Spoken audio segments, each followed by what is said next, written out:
Whew.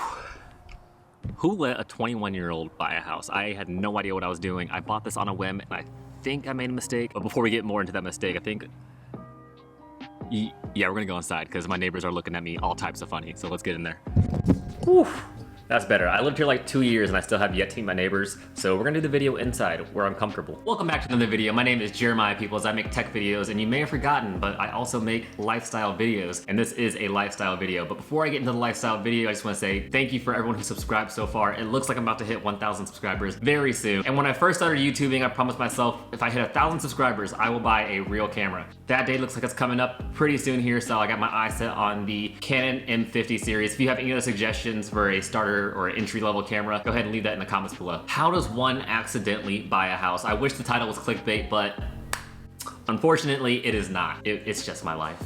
So let me walk you through on how I accidentally bought a house. I was a young pup, 21, and my apartment lease was ending earlier than I expected. So I started looking for other apartments, and I noticed, mortgages are a lot cheaper than the rent for apartments. Like I could get a house twice the size of my apartment for $400, $500 less. So I am in the military. One of the greatest benefits of being in the military is the VA loan, which is essentially a $0 down home loan. So that's what I used. And the fact that I knew I had that $0 down VA option led me to preemptively buy a house without doing like literally any research. So after I figured out I qualified for the VA loan, I only really had two criteria that the house needed to meet. One, the mortgage had to be cheaper than my apartment rent, which at the time was $1,400. Too easy. And two, it had to look pretty on the inside and the outside. Immediately after setting criteria for the house that I wanted, I made sure to like the video that I was watching, which is this one for you, to feed the algorithm and help grow the channel. I appreciate it in advance. After about a week of house shopping, I found a house that met both of that criteria. I put an offer in, and then I ended up buying the house, as you probably could have guessed from the title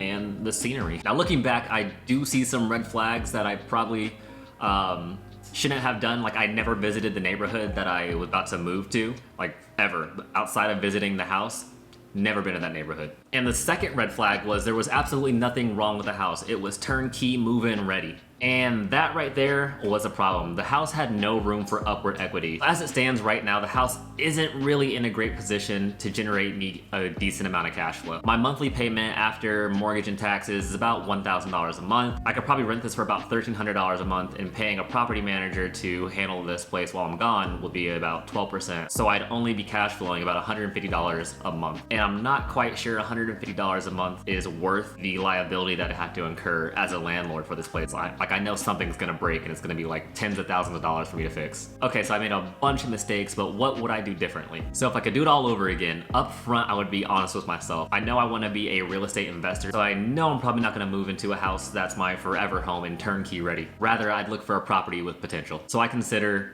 potential as an undervalued home in an undervalued area where the area is being developed and it's growing, and the house has room for projects that will generate and increase the equity in the home. So my next property I look for is definitely gonna be a property that needs some loving. I'm gonna throw some random numbers out. So let's say I do $20,000 in renovations. Hopefully I can get the property reappraised for maybe $40,000 to $60,000 more than the final sale price. After that, I will refinance, take that extra equity and roll it into a larger property, and then keep doing that, snowballing my equity until I can afford a multi-unit property. And then after I get a multi-unit property, I'll probably try to buy the White House or something like that.